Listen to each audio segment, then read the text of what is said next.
And I'm going to start by telling my first introduction. It really wasn't my first introduction because I saw the TV program about if Japan, why not the U.S., but didn't stick. Okay. I was just treating people. I was the captain of my own ship or whatever was going on in the States. But back in the late 1980s, early 90s, I can't remember the date. I can't remember exactly where this is, but I can see the room if I close my eyes. Dr. Brent James, who was an ardent student of Deming, came and presented a study, and it totally changed how I saw about quality in healthcare. So, in this study, just quality or healthcare?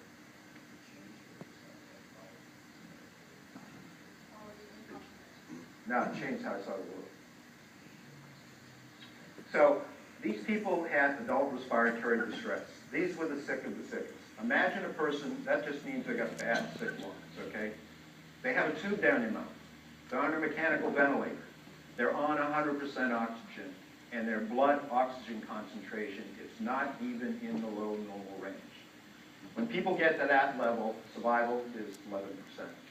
Well, lo and behold, there were these guys in Italy, and there were guys, that decided, well, you know, if the lung's sick, why don't we put it on a heart-lung machine, see if the lung will heal itself, and see what happens to survival. So they did that, and they reported a 45% survival. So the NIH, in their wisdom, said, well, you know, that's really not a controlled trial, but we don't know if they're telling the truth. So they put out a request for a proposal to do a study, and Intermountain Health got that contract. So Brent James worked with the critical care specialist, and if you're going to do an experiment with a controlled trial, what do you have to do? You can only have one variable, right? You have the control group, and then you have the other group. So he worked very diligent with them to come up with a protocol that would standardize the basic treatment in both groups. And lo and behold, when he did that, survival in the control group went to 45%. So here is an example of understanding variation, reducing the unnecessary variation, a lot of rapid cycle experiments, increasing survival by over 30%. And during a 4-month period, to 840 specific elements, they changed 125. Variations in practice from the guideline went from 56 to 6.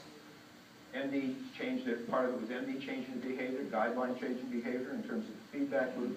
The time it took to care for the patients dropped by 50%, costs went down by 25%, and I assume the patients were more satisfied because they were alive. Okay. So this to me was like, wow. I mean, this is like, wow. I mean, the drug companies are out there selling things for billions of dollars for a 3% or a 5% change in outcome. But being transparent, I have to tell you, I could not get my arms around management by objectives.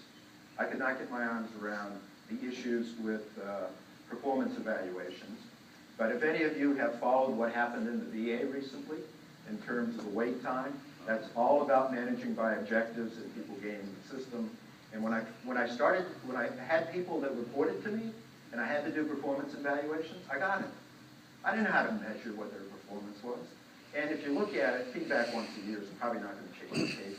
I mean, so that eventually took care of itself. The other thing to notice is between 88, 89, and 2009, only a 5% increase in survival. The biggest improvement in survival in this disorder was decreasing the variation, doing rapid experiments to find out what was the best practice connected to the outcome. Cost went down, outcome went up, and presumably patient satisfaction. Okay, so